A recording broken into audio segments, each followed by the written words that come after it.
प्रधानमंत्री नरेंद्र मोदी की इजराइल यात्रा से दोनों देशों के बीच एक नया और शानदार इतिहास लिखा जा रहा है। आज दोनों देशों के बीच 7 बड़े समझौते हुए हैं, जिनका दोनों देशों के विकास और दोस्ती को मजबूत करने में बड़ी भूमिका होने वाली है। इस समझौते के बारे में आपको विस्तार से बताऊं, उससे पहले प्रधानमंत्री मोदी के लिए इजराइल जैसे ताकतवर देश ने कैसे उत्सव उल्लास जैसा माहौल खड़ा कर दिया, ये समझिए।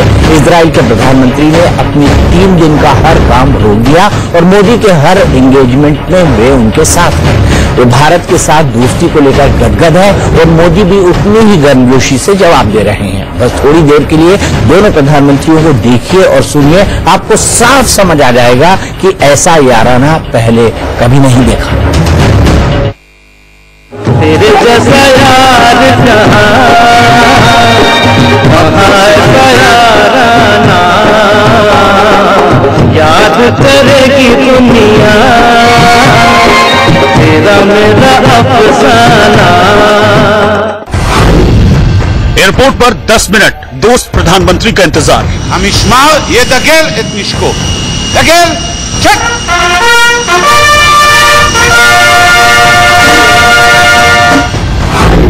पीएम मोदी की ड्रेस में इजरायली झंडे की झलक। משמר יעבור לדום. משמר דום.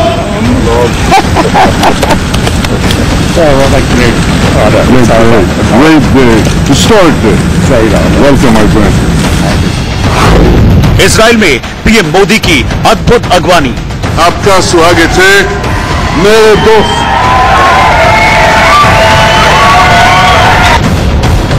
70 साल बाद ऐतिहासिक दोस्ती की सबसे बड़ी दास्तान।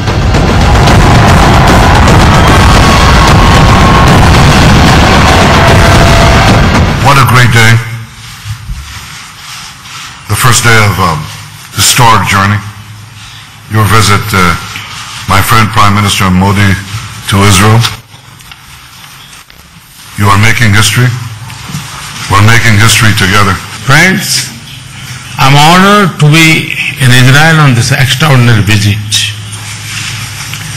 In our modern journey, our paths have been different. But our belief in democratic values and economic progress has been a shared pursuit. स्वर्ग में दोस्ती की इबारत, धरती पर अमली Jama.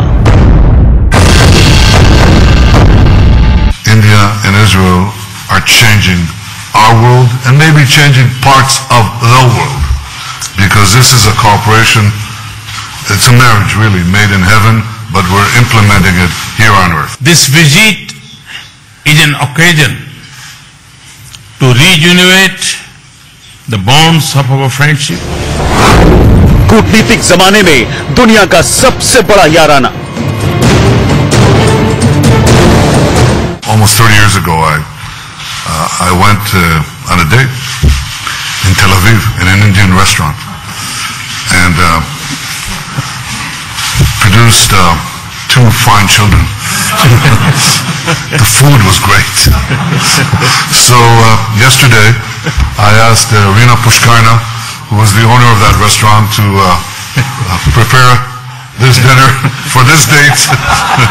I will truly cherish the most wonderful dinner that you and Mrs. Netanyahu hosted for me yesterday. मेहमान नवाजी के लिए शुक्रिया, मेजबानी का न्योता। Let me also take this chance to invite you and Mrs. Netanyahu and your family to visit India.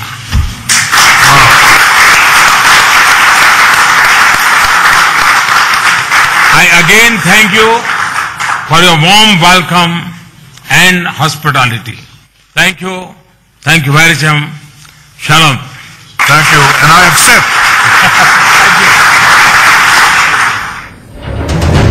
जो तस्वीरें और बयान आपने देखे सुने, वो हिंदुस्तान और इजराइल की शानदार दोस्ती के सबूत हैं।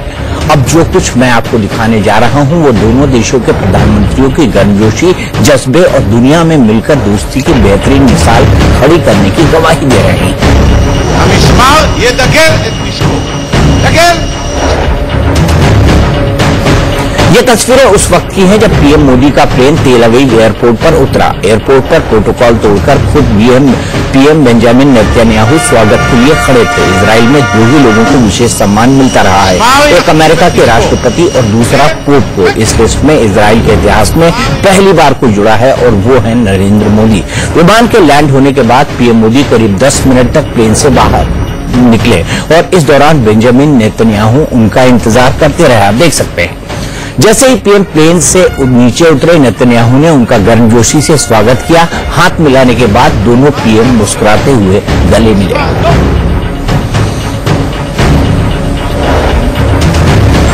इसके बाद सजे हुए मंच पर पीएम मोदी का स्वागत करते हुए बेंजामिन नेतन्याहू ने हिंदी में कहा कि आपका स्वागत है मेरे दोस्त, और पीएम मोदी ने हिब्रू भाषा में जवाब देते हुए कहा शलोम यानी शुक्रिया। स्पीच खत्म होने के बाद दोनों नेताओं ने एक दूसरे को फिर से गले लगाया। प्लेन से उतरने से लेकर मंच पर स्वागत होने तक पीएम मोदी और बेंजामिन नेतन्याहू 18 मिनट में 3 बार गले मिले।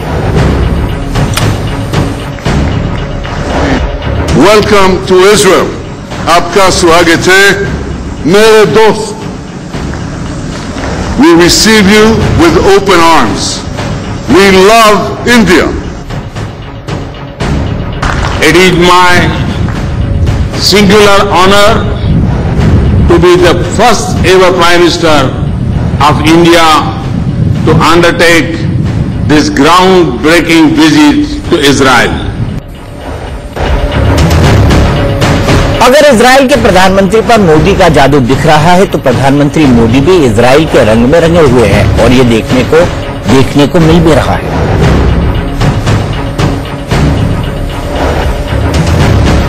पीएम मोदी जब इजराइल के तेल अवीव पहुंचे तो उनकी वेशभूषा ने चौंका दिया। दरअसल पीएम मोदी सफेद सूट पहने हुए थे और उनकी जेब में ब्रॉश था जो कि नीले रंग का था। आपको बता दें कि इजराइल के झंडे का रंग सफेद और नीला है और इसी को ध्यान में रखते हुए पीएम ने शायद अपनी ड्रेस का चयन किया।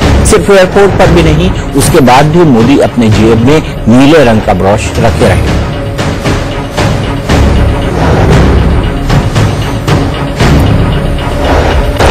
प्रधानमंत्री की गर्मजोशी रिश्तों से कहीं ज्यादा देखने को मिल रही है। इजराइल ने पीएम मोदी को एक और विशेष सम्मान दिया। इजराइल में जो गुलदावदी फूल की एक किस्म है उसे अब मोदी फूल्स के नाम से पुकारा जाएगा। कल पीएम मोदी को इस फूल का पहला गुलदस्ता भी भेंट किया गया। ये तस्वीरें उसी फूल की हैं जो अब पीएम मोदी के नाम पर हो गया है। इससे पहले पीएम मोदी मिशहमार हशीवा में दाजीगेर फ्लावर फार्म पहुंचे, जहां उन्हें बागवानी के इस्तेमाल में आने वाली नई तकनीक की जानकारी दी गई। इस दौरान बेंजामिन नेतन्याहू भी मौजूद थे।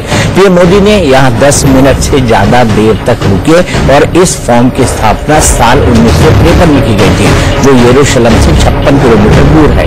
इसी फार्म ने इस फूल का नाम प्रधानमंत्री नरेंद्र मोदी के नाम पर रखा है।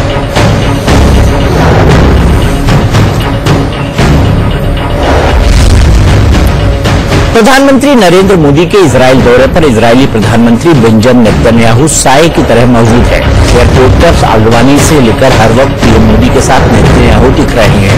पीएम मोदी के 3 दिनों के इजराइल दौरे के दौरान पीएम नेतन्याहू का दूसरा कोई कार्यक्रम नहीं है। इसका मतलब यह है कि नेतन्याहू ने पूरे 3 दिन सिर्फ पीएम मोदी के नाम कर दिए। साफ समझा जा सकता है कि इजरायली पीएम नेतन्याहू के बीच पीएम मोदी का यह दौरा कितनी अहमियत रखता है।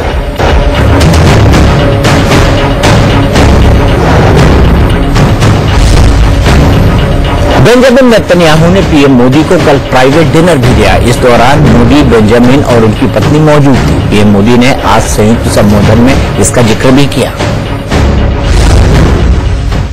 I will truly cherish the most wonderful dinner that you and Mrs. Netanyahu hosted for me yesterday. Our conversation last night, meeting Mrs. Netanyahu, learning about your family, especially what you told me about your father, has taken my experience of your beautiful country to a whole new level. आज भारत और Israel के बीच 7 बेहद अहम समझौते पर हस्ताक्षर किए गए, जिसमें स्पेस से लेकर जल प्रबंधन और यूपी में गंगा की सफाई से जुड़े समझौते हैं। लेकिन सबसे अहम है कि दोनों देशों ने आतंकवाद के खिलाफ मिलकर लड़ने का ऐलान किया है। पीएम मोदी ने कहा कि भौगोलिक हालात की वजह से भारत और इजराइल आतंकवाद के शिकार है और इसे खत्म करने के लिए दोनों मिलकर काम करेंगे। It's a partnership to seek the good, to defend the good, to achieve the good. And this is a good day. Welcome, my friend, Prime Minister Narendra Modi. India has suffered first-hand the violence and hatred spread by terror. So as Israel. Prime Minister Netanyahu and I agreed to do much more together to protect our strategic interests and also cooperate to combat growing radicalization and terrorism, including in cyberspace. PM Modi जहां भी जाते हैं बच्चों को लेकर अपनी भावनाएं नहीं छिपा पाते और इस बार तो ये भावनाएं कहीं ज्यादा जुड़ी थी। प्रधानमंत्री नरेंद्र मोदी ने यरूशलेम में मोशे से मुलाकात की, जो अपने नाना नानी के साथ इजराइल में रहता है। मोशे वही बच्चा है जिसने 26/11 मुंबई हमले में अपने माँ बाप को खो दिया था। पीएम मोदी ने मोशे की नैनी सैंड्रा सैमुअल से भी मुलाकात की, जिन्होंने मोशे की जान बचाई थी। पीएम मोदी ने मोशे के कंधे पर हाथ रखा और उसे हिंदुस्तान आने का न्योता दिया। इस दौरान मोशे ने पीएम मोदी को कुछ पढ़कर भी सुनाया। इस मुलाकात के दौरान मोशे के परिवार ने पीएम मोदी को खास तौर पर एक किताब भेजी। जब मुंबई में हमला हुआ तब मोशे अपने माँ बाप के साथ नरीमन हाउस में था। आतंकियों ने हमला कर दिया, जिसमें मोशे के माता पिता रब्बी गबरियल और रिबका की आतंकियों ने गोलियों से भूनकर हत्या कर दी। अगले दिन नैनी सैंड्रा सैमुअल्स ने मोशे को रोते बिलखते देखा, उसकी जान बचाई। मोशे तब अपनी माँ के पास बैठा रो रहा था। आज मोशे की उम्र 10 साल है, जबकि वो हमले वाले दिन सिर्फ 2 साल का था। Sir, how is Moshe now? Moshe is fine. Thank God, he's good. He's growing up very nice. He's a nice child. And of course, all the time, thinking about his parents. You think he would ever like to go back to India sometime? I, myself, thinking yes. He dream of them. And I believe a dream sometimes possible to come up. Bharat और Israel के बीच एक अहम समझौता जल संरक्षण और सफाई को लेकर हुआ है। यूपी में गंगा की सफाई के लिए भी एक प्रोजेक्ट पर समझौता किया गया। यूपी सहित भारत के दूसरे राज्यों में पानी के संरक्षण और पानी की जरूरत को पूरा करने के लिए MOU भी साइन किया गया है। We agreed that efficiency of water and resources use, water conservation and its purification.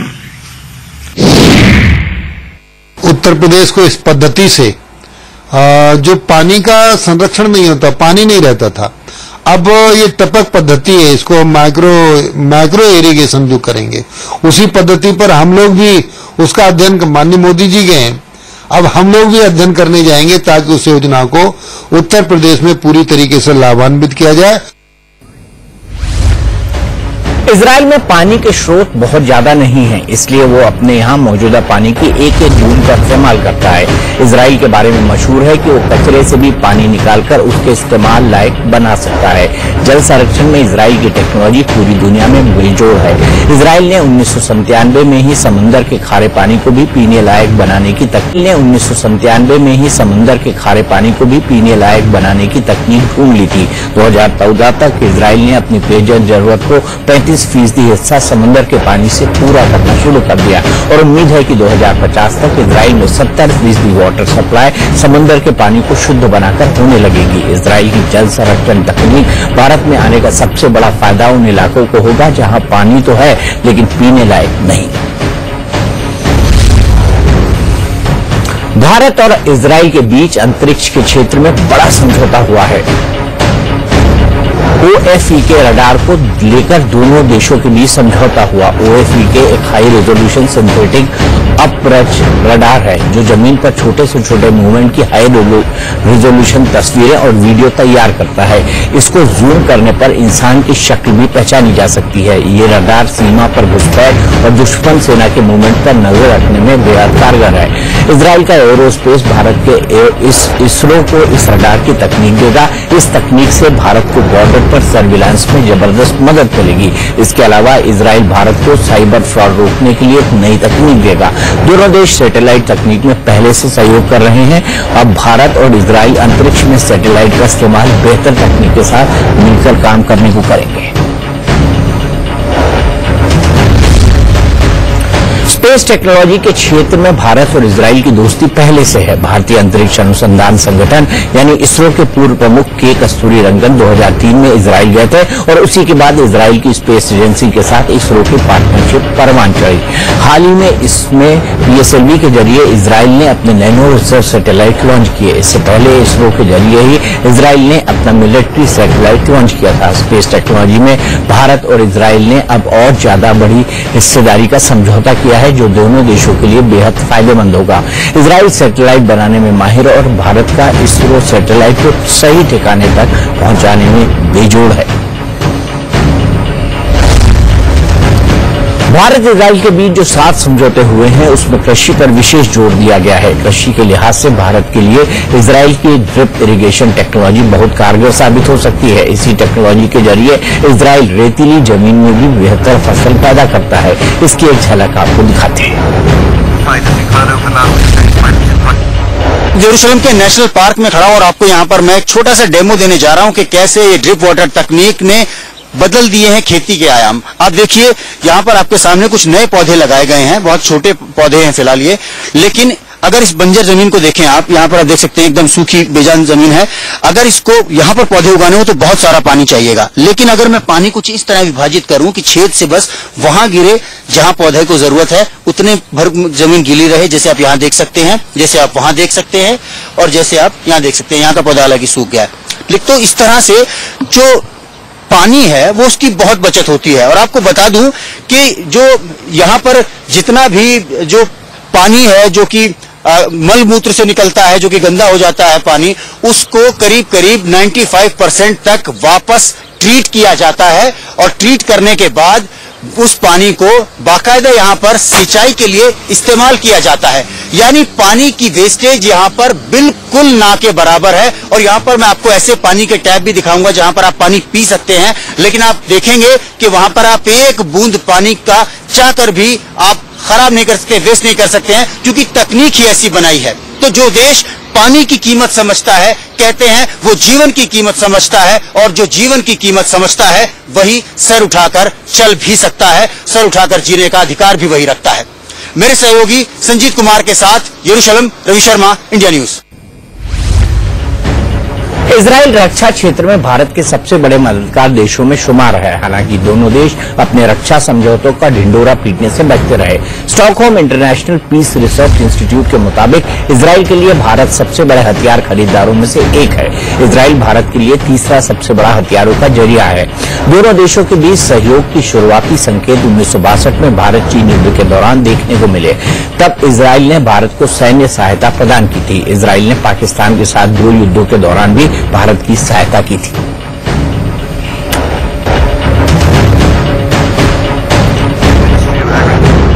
Israel has been a long-standing partner in defense, so there was discussion about joint development of defense products, including transfer of technology.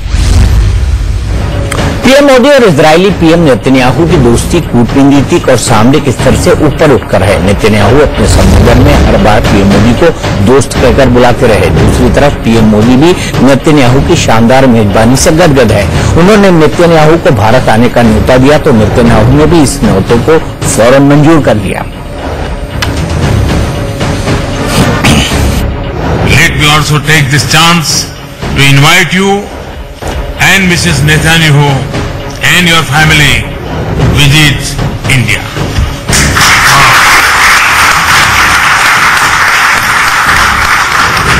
I again thank you for your warm welcome and hospitality. Thank you very much. Shalom. Thank you. And I accept